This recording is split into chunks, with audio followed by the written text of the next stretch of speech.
Hello, everybody. This is Ralph Martin. I am the founder of rjqualityconsulting.com. And in this video, I want to talk about the ISO 17025 technical requirements. Right now, I am on my latest blog post entitled ISO 17025 Technical Requirements, Essential Steps for Laboratory Accreditation. If you're watching this video on YouTube, I recommend that you go into the description box and click on the link for this blog post and you can follow along. It's a great detail of the technical requirements. I have had a lot of people ask me the question, what are the ISO 17025 technical requirements? And the reason people are asking about this is back prior on the last version of the ISO 17025 standard, the specifically the 2005 version of the standard was broken up into two main sections. They had the technical requirements and the management system requirements. Basically, section 4 was entitled Management System Requirements, and section 5 was titled specifically technical requirements. So it was very easy to understand with the way the clause element structure of that version of the standard was. It was very easy to understand and know what the technical requirements were. However, the standard was revised in 2017, and we are now in the latest version of that standard, which is ISO IEC 17025:2017, which is the latest version of ISO standard. When they did the realignment of the clause elements, they took away, there's more than just main sections, sections 4 and 5. Now there are sections 4, 5, 6, 7, and 8.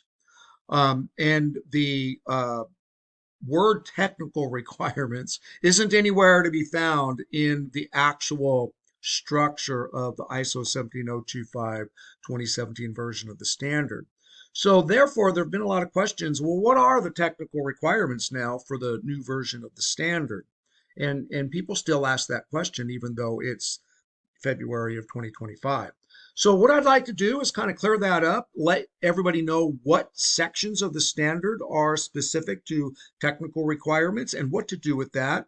If you have subscribed to my YouTube channel, you know that I am a certified ISO 17025 assessor for one of the largest accreditation bodies in the world. And I do know a thing or two about ISO 17025.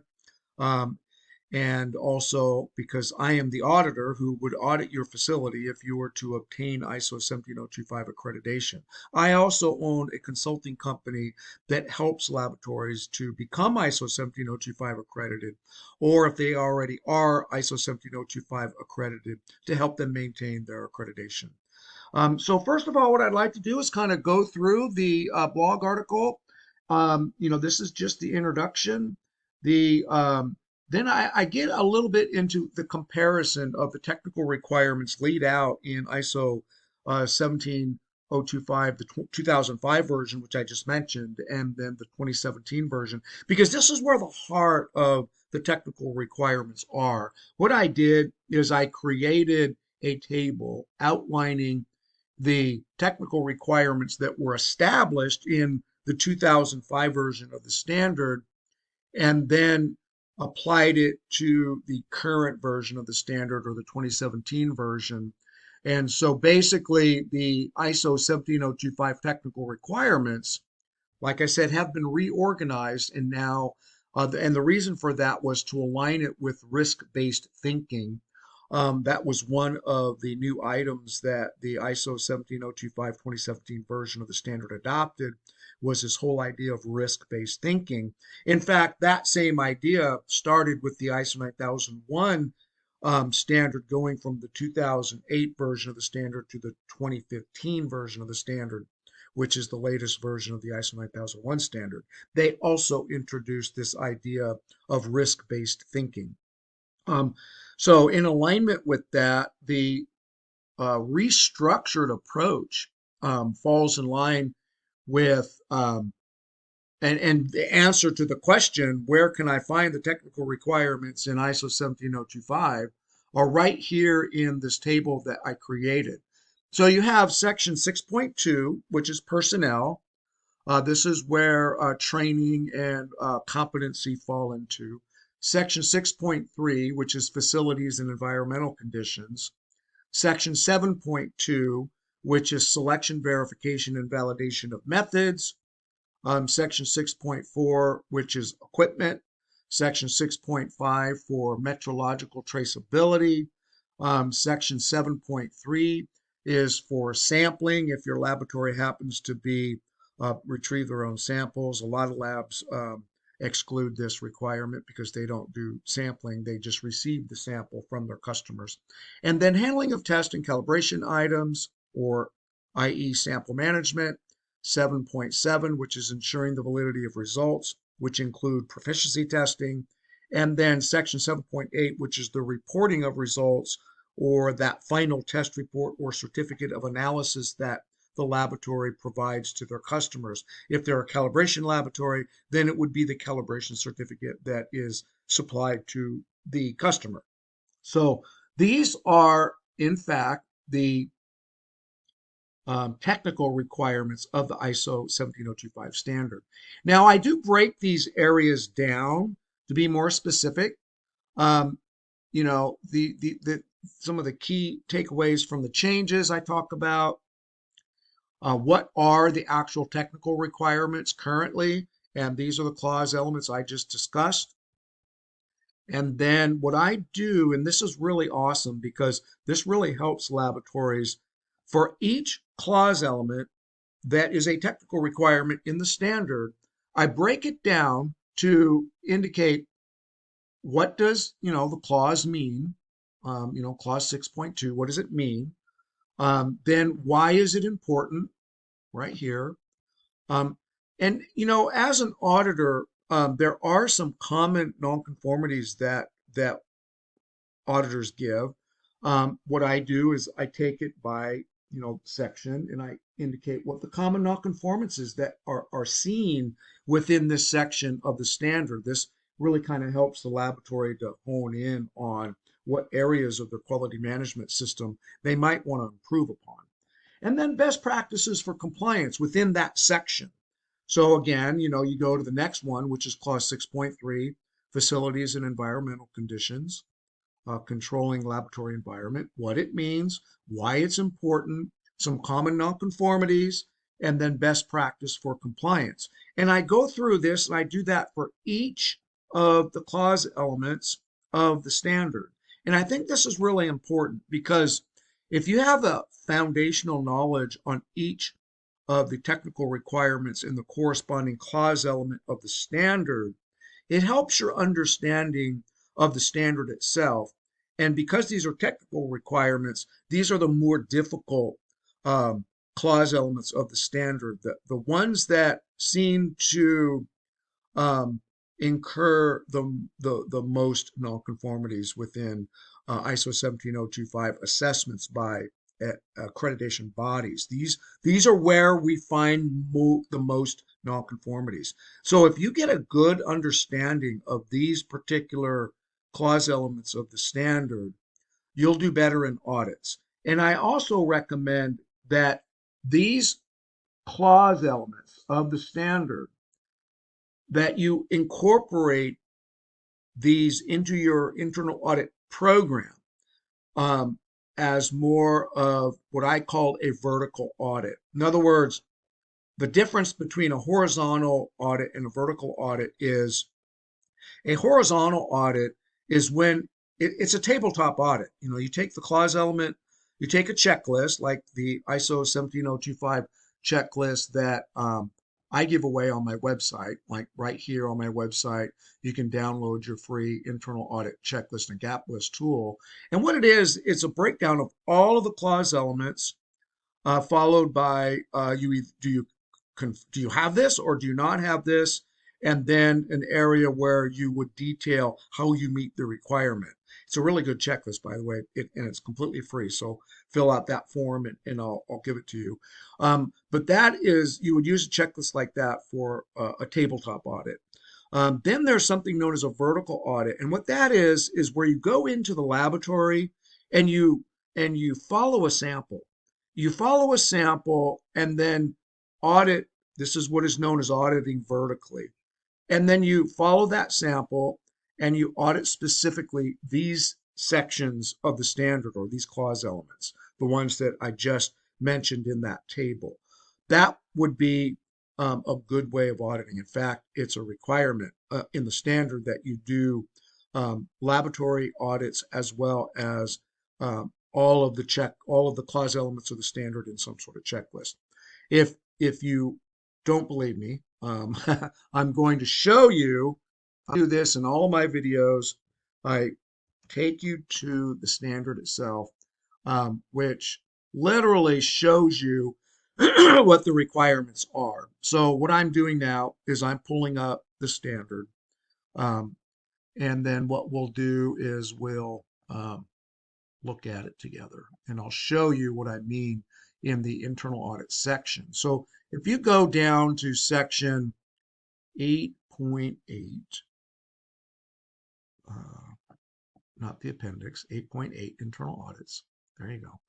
You notice that it says the laboratory shall conduct internal audits at planned intervals to provide information on whether the management system conforms to the laboratory's own requirements. This would be the vertical part of the audit that I just mentioned. And the requirements of this document right here. That is something you would use a checklist for that covers all the clause elements of the standard, like in a tabletop fashion. So that's how that works. The other thing is I just wanted to quickly show you in the technical requirements that we just talked about. If you can get a really good understanding of these sections of the standard, I'm assuming you have a copy of the standard if you are pursuing ISO 17025 accreditation or you're already accredited.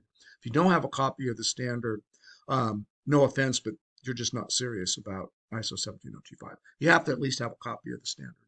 And I would recommend in your laboratory efforts to become ISO 17025 accredited that you read the standard, follow along with it, especially if you are a subscriber to my YouTube channel and all my videos.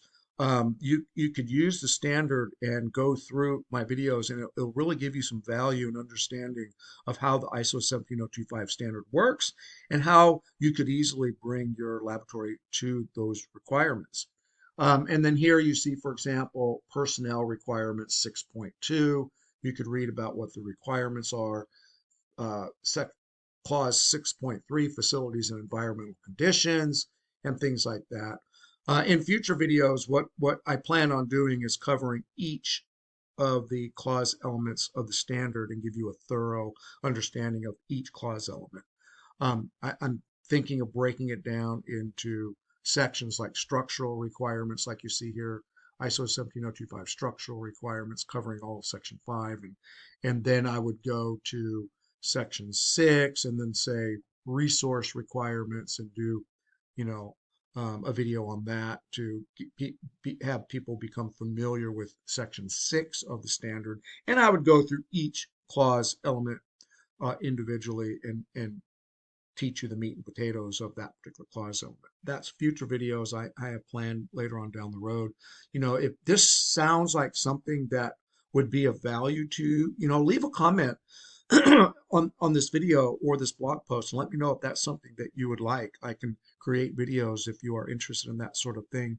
Also, if you are interested in getting a 45-minute free consultation with myself to help you become ISO 17025 accredited or to help you with any other standard, feel free to book a 45-minute free consultation with me. You can just book an appointment on my calendar where I'm available. I'll provide a link below this video and just click it, set up an appointment, and I'll have a free 45-minute consultation with you. via Google Meets, so we can work face to face virtually. If that's something that you find value in, go ahead and do that. Also, if you want to get my free internal audit checklist, fill out the form on my website at rjqualityconsulting.com. You'll find a link under this video for this blog post that I'm talking about as well, and it'll get you to this area where the checklist is available. And going on down, this is really good because the table that I'm providing here in this video really offers value. And it shows you specifically what the technical requirements are for ISO 17025. And then reading on down, you'll get, information on each of the clause elements. I go into some detail to help you better understand each section of the technical requirements of the standard, keeping in mind these are the more difficult areas of the standard. If you can master these, you can master the management section of the standard, which will be another video for another day.